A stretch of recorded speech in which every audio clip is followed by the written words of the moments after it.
জয় মা তারা। নমস্কার, আমি জ্যোতিষী গৌতম কুমার। আজকের আলোচনার মূল বিষয় মকর রাশি জুলাই 2025 মাসিক রাশিফল।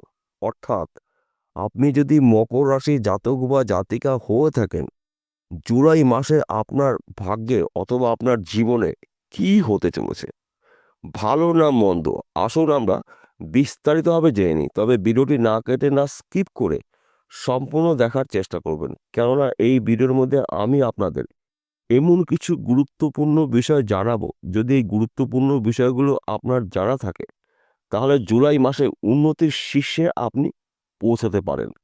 এবং কয়েকটি বিষয় যদি আপনি আগের থেকে সতর্ক হতে পারেন, তাহলে জুলাই মাসে কিন্তু আপনার কোনো বিপদই স্পর্শ করতে পারবে না। তাহলে বন্ধুরা, আসুন দেরি না করে মূল পর্বে যাওয়া যাক। কিন্তু ভিডিওটি শুরু করার আগে আমরা প্রথমে একটু দেখে নিই মকর রাশির সাপেক্ষে এই 9টি গ্রহ কে কোথায় অবস্থান করছে। এই বিষয়গুলো আমাদের প্রথম জানতে হবে। যেহেতু মাসিক রাশিফল আলোচনা করতে এসেছি, তাই 9টি গ্রহকে বিচার করে বিশ্লেষণ করেই কিন্তু আমরা আপনাদের কাছে ভালো অথবা মন্দ দুটো বিষয় আলোচনা করে থাকি। আপনি যদি মকর রাশির জাতক বা জাতিকা হয়ে থাকেন, আপনার রাশির ধন স্থানে অর্থাৎ দ্বিতীয় ঘরে অবস্থান করছে মায়াবী গ্রহ রাহু। আর্থিক দিক থেকে কিন্তু আপনি রাতারাতি কোটিপতি হতে পারেন। সে যে কোনো জায়গা থেকে আপনি অর্থ পেতে পারেন, লটারির মাধ্যম দিয়ে পেতে পারেন, ফটকা বিজনেসে পেতে পারেন, গুপ্তধন পেতে পারেন, পৈতৃক সম্পত্তি পেতে পারেন। অর্থাৎ আর্থিক দিক থেকে আপনি মজবুত হতে চলেছেন।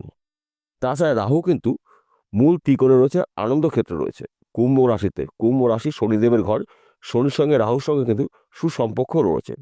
পরস্পর দুটি গ্রহ কিন্তু পরস্পরের মিত্র গ্রহ। আপনার রাশির তৃতীয় ঘরে অবস্থান করছে আপনার রাশির অধিপতি গ্রহ শনি। তৃতীয় ঘরকে মানা হয় পরাক্রম ঘর। আপনার মধ্যে কিন্তু এই সময়টা পজিটিভ চিন্তাভাবনা দেখতে পাওয়া যাবে।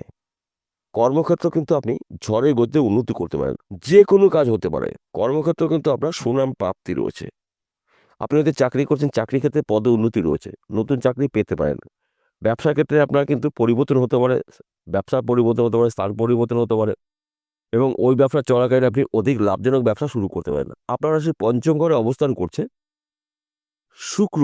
সুখের কারগ্রহ, ঐশ্বর্যের কারগ্রহ, ধন সম্পত্তির কারগ্রহ, উচ্চ স্তরের আশা আকাঙ্ক্ষা ভোগ বিলাসিতা শুক্রের মাধ্যম দিয়ে আমরা পূর্ণতা পেয়ে থাকি। এর শুক্র রয়েছে পঞ্চম ঘরে, এবং শুক্র কিন্তু স্বক্ষেত্রে রয়েছে বৃষ রাশিতে এবং মালব্য রাজযোগ তৈরি করেছে। শুক্রর মালব্য রাজযোগ তৈরি হওয়ার ফলে মকর রাশি জাতক বা জাতিকারা মালামাল হতে চলেছে। বিশেষ করে সন্তান সুখ প্রাপ্তি রয়েছে, স্বামী স্ত্রীর সুখ প্রাপ্তি। ব্যবসা ক্ষেত্রে কিন্তু ঝড়ে গতিতে উন্নতি করতে পারেন, নতুন ব্যবসা শুরু করতে পারেন, এবং এই সময়টা কিন্তু আপনার সম্মান প্রাপ্তি রয়েছে। শুধুমাত্র মাথা ঠান্ডা করে আপনার গুরুত্বপূর্ণ কাজগুলো আপনাকে করতে হবে। সেই কাজগুলো কঠিন হলেও সহজে আপনি কমপ্লিট করতে পারবেন। আপনার রাশির ষষ্ঠ ঘরে অবস্থান করছে দেবগুরু বৃহস্পতি এবং সূর্যদেব। দুটি গ্রহ জুটি বেঁধে সৃষ্টি করেছে গুরু আদিত্য রাজযোগ। এক কথাতে বলা যেতে পারে মকর রাশি জাতক বা জাতিকাদের চাকরি ক্ষেত্রে পদোন্নতি হবেই হবে, এবং চাকরি ক্ষেত্রে কিন্তু প্রমোশন প্রাপ্তি রয়েছে। নতুন চাকরি পেতে পারেন, একাধিক জায়গা থেকে কিন্তু আপনি চাকরির অফার পেতে পারেন। তাই এই শুভ সময়টা কিন্তু আপনাদের জন্য গুরুত্বপূর্ণ সময়। আপনার রাশির সপ্তম ঘরে অবস্থান করছে যুবরাজ গ্রহ বুধ। বুধকে মানা হয় বিদ্যার কারক গ্রহ, বুদ্ধির কারক গ্রহ, ম্যানেজমেন্টের কারক গ্রহ, বাকচতুরতার কারক গ্রহ। বুধের প্রভাবে এই সময়টা কিন্তু আপনি যে কোনো কঠিন কাজগুলো খুব সহজে কমপ্লিট করতে পারবেন, এবং এই সময়টা কিন্তু আপনার যে কোনো ভাঙা সম্পর্ক পুনরায় জোড়া লাগতে চলেছে। বুধকে মানা হয় ম্যানেজমেন্টের কারক গ্রহ। বিদ্যা বুদ্ধি কৌশল খাটিয়ে কখন কোন সময় কার সঙ্গে কী ধরনের ব্যবহার করতে হবে, এই পজিটিভ শক্তিগুলো কিন্তু আপনার মধ্যে দেখতে পাওয়া যাবে। যেহেতু বুধ রয়েছে সপ্তম ঘরে, ব্যবসা ক্ষেত্রে কিন্তু আপনার ঝড়ের গতিতে উন্নতি হবে। আপনি যেই ব্যবসার মধ্যে যুক্ত থাকুন না কেন, আপনাদের মধ্যে যোগাযোগ মাধ্যম বাড়তে চলেছে, এবং আপনি হয়তো ব্যবসা করছেন, ওই ব্যবসা চলাকালীন আপনি অধিক লাভজনক ব্যবসা শুরু করতে পারেন। নতুনত্ব কিছু সৃষ্টি করার মানসিকতা আপনার দেখতে পাওয়া যাবে। সন্তান সুখ প্রাপ্তি রয়েছে। গাড়ি বাড়ি বিষয় সম্পত্তির মালিক আপনি হতে পারেন। মালব্য রাজযোগের প্রভাবে এবং গুরু আদিত্য রাজযোগের প্রভাবে আপনারা কিন্তু প্রভাবশালী হতে চলেছেন। তাছাড়া আপনি যদি ফটকা কোনো বিজনেসে যুক্ত থাকেন, এই সময়টা কিন্তু আপনার লাভজনক কিছু ঘটনা ঘটবে, যা নাকি আপনি নিজেও কখনো কল্পনা করতে পারেননি। আপনারা সেই অষ্টম ঘরে অবস্থান করছে সেনাপতি গ্রহ মঙ্গল এবং কেতু। এই সময়টা কিন্তু আপনার সাহসিকতা দেখতে পাওয়া যাবে, এবং আপনি যদি যানবাহন চালান, সে 2 চাকা হতে পারে, 4 চাকা হতে পারে, অধিক চাকাও হতে পারে, গাড়ি সাবধানে চালাবেন এবং রাস্তা দেখে শুনে পারাপার করবেন। গোপন কথাগুলো গোপন রাখার চেষ্টা করবেন। আপনার গোপন কথা যেন অন্য কোনো ব্যক্তির কানে গিয়ে না পৌঁছে যায়। সেই ব্যক্তি কিন্তু আপনার গোপনে ক্ষতি করতে পারে। কিছু গুপ্ত শত্রু মাথাচাড়া দিতে পারে। যেহেতু অষ্টম ঘরে অবস্থান করছে মঙ্গল এবং কেতু, তাই এই বিষয়গুলো কিন্তু গুলিয়ে ফেললে চলবে না। অষ্টম ঘরকে মানা হয় মৃত্যুর ঘর এবং রোগ জ্বালার ঘর অষ্টম ঘর। তাই এই বিষয়গুলো আপনাকে সবসময় সতর্ক থাকতে হবে। তাছাড়া জুলাই মাসটা কিন্তু আপনি রাজ করতে চলেছেন। রাতারাতি কিন্তু আপনি একজন গরিব থেকে কোটিপতি হতে পারেন, এবং আপনি যদি এক্সপোর্ট ইম্পোর্টের বিজনেস করেন, এই সময়টা কিন্তু আপনার গোল্ডেন সময়। রাতারাতি কিন্তু আপনি লাখপতি কোটিপতি হতে পারেন, কেননা বিদেশ থেকে আনলিমিটেড অর্থ আপনার হাতে আসতে পারে।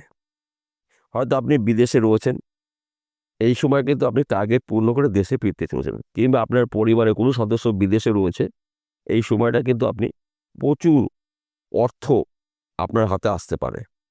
আপনারা অ্যালার্ট থাকুন, প্রস্তুত থাকুন, রেডি থাকুন। সুযোগ কিন্তু একটিও হাতছাড়া করা যাবে না। তাছাড়া আপনারা যদি জমি জায়গায় ব্যবসা করছেন, পোল্ট্রি করছেন, এই সময়টা কিন্তু আপনার গোল্ডেন সময়। রাতারাতি কিন্তু আপনি কোটিপতি হতে পারেন। আপনারা যদি অনলাইনে কোনো কাজে হয়তো পেশাগত যুক্ত রয়েছেন, হয়তো আপনি মার্কেটিং করছেন, বেটিং করছেন, শেয়ারে টাকা লগ্নি করছেন, কিংবা লটারি টিকিট বিক্রি করছেন অনেক দিন ধরে, জুলাই মাসে কিন্তু আপনি লটারির মাধ্যম দিয়েও লাখপতি কোটিপতি হতে পারেন। যেহেতু শুক্র স্বয়ং মালব্য রাজযোগ তৈরি করেছে এবং আপনার রাশির সপ্তম ঘরে অবস্থান করছে বুধ, তাই বন্ধু গুলিয়ে ফেললে চলবে না। একাধিক শুভ গ্রহরা আপনার রাশির শুভ ঘরে অবস্থান করছে, তাই শুভত্বগুলো কিন্তু আপনি পেতে চলছেন জুলাই মাসে। সবার শেষে একটি কথা বলছি, প্রত্যেকটা ভিডিওতে বলি, আজকেও বলবো, বিশেষ করে আপনার জন্মকুণ্ডলী অভিজ্ঞ জ্যোতিষ দিয়ে বিচার করে নেবেন। যদি আপনার জন্মকুণ্ডলীতে আপনার রাশির অধিপতি গ্রহ শনি অশুভ অবস্থা থাকে, যত তাড়াতাড়ি পারবেন শনির প্রতিকার প্রতিবিধান করে নেবেন জ্যোতিষী পরামর্শ মেনে বা শুনে। এবং যুবরাজ গ্রহ যদি অশুভ অবস্থা থাকে, যুবরাজ গ্রহর প্রতিকার প্রতিবিধান করিয়ে নেবেন। সঙ্গে রয়েছে শুক্র। এই 3টি গ্রহর কৃপা আশীর্বাদেই কিন্তু আপনি জুলাই মাসে রাজ করতে চলেছেন। তাই বিশেষ করে শুক্র, শনি এবং বুধ, এই 3টি গ্রহর মধ্যে যদি একটি গ্রহ অশুভ অবস্থায় থাকে, যত তাড়াতাড়ি পারবেন সেই গ্রহর প্রতিকার প্রতিবিধান করিয়ে নেবেন। যদি আপনি সঠিক সময় গ্রহদের প্রতিকার প্রতিবিধান করিতে পারেন, জুলাই মাস থেকেই কিন্তু আপনি রাজ করতে চলেছেন। বিষয়টা বোঝা গেল? নমস্কার বন্ধুরা, আবার দেখা হবে।